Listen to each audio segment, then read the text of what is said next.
Hello guys, welcome to my channel. আজকে আমি তোমাদের সাথে একটা নতুন রেসিপি শেয়ার করার জন্য চলে এসেছি, টুইন ওয়ান সন্দেশ, যেখানে তোমরা একসাথে ভ্যানিলা আর চকলেট দুটো ফ্লেভারই পেয়ে যাবে। তো চলো রেসিপিটা যাওয়া যাক সরাসরি। আমি এখানে প্রথমে আমি এখানে 2 কাপ পাউডার মিল্ক নিয়ে নিয়েছি, যেটা শুকনো কড়াইতে একদম গ্যাসের ফ্লেমটা খুবই কমিয়ে দিয়ে হালকাভাবে নেড়ে নিচ্ছি।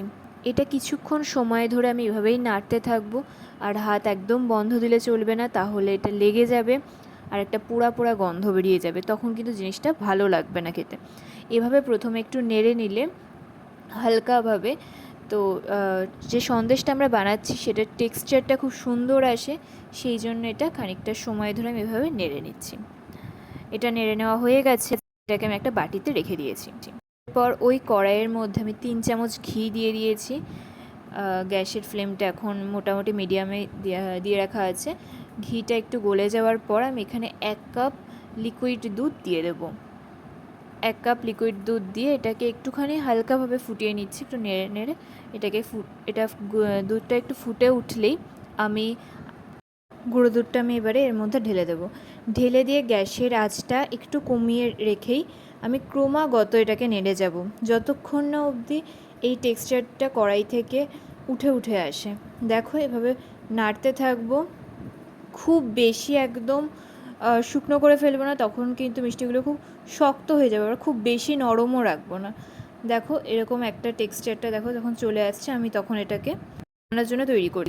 আমি দুভাগ করে নিচ্ছি, কারণ এটাতে ভ্যানিলা ফ্লেভার দিয়ে করবো আর একটা চকলেট ফ্লেভার দিয়ে করবো, তাই ডাবল বয়েলিং প্রসেসে চকলেটটা গলতে দিয়ে দিয়েছি, আর এখানে যেটাতে আমি সেট করব তার মধ্যে আমি ঘি মাখিয়ে নিচ্ছি খুব ভালোভাবে। সেই পাত্রটাতে ঘি মাখিয়ে নেওয়া হয়ে গেলে একটা পার্ট আমি, যেটা নিচে আমি ভ্যানিলা ফ্লেভার হিসেবে দেবো, সেটা আমি দিয়ে দিচ্ছি। প্রথমে হাত দিয়ে একটু সেট করে নিয়ে তারপর আমি হাতাটা দিয়ে আমি সুন্দরভাবে ওপরটা মসৃণ করে নেব। এভাবে হাত দিয়ে প্রথমে সেট করে নিয়ে তারপরে হাতা দিয়ে আমি করে নিচ্ছি। দেখো সুন্দরভাবে নিচের লেয়ারটা সেট হয়ে গেছে। এরপর ডবল বয়েলিংয়ে আমি যেখানে চকলেটটা গলতে দিয়েছিলাম, তোমরা এখানে চকলেটও দিতে পারো অথবা কোকো পাউডার ইউজ করতে পারো। যদি কোকো পাউডার ইউজ করো তাহলে 1 চামচ চিনি কিন্তু সাথে অবশ্যই ইউজ করো, কারণ কোকো পাউডার একটা তেতো ভাব থাকে। তাই এটা আমার হয়ে গেছে বলে আমি আরেকটা যে পার্ট ছিল ওখানে আমি ঢেলে দিলাম। আবার এখানে আমি 1 থেকে 2 চামচ লিকুইড মিল্কটা আমি দেবো, দিয়ে গ্যাসের ফ্লেমটা একদম লোতে দিয়ে এটা নেড়ে আবার আগের টেক্সচারের মতো করে নেব।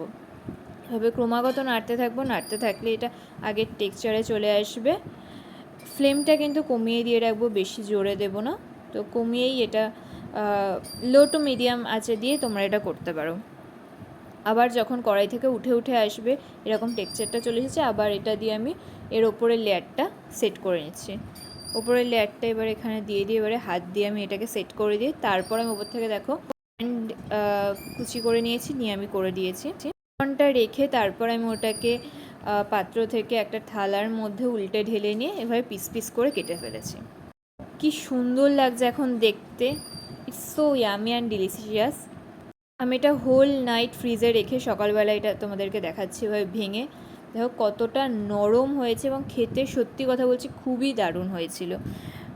এর কোনো সন্দেশের থেকে অবশ্যই এটা ভালো, তোমরাও ট্রাই করো।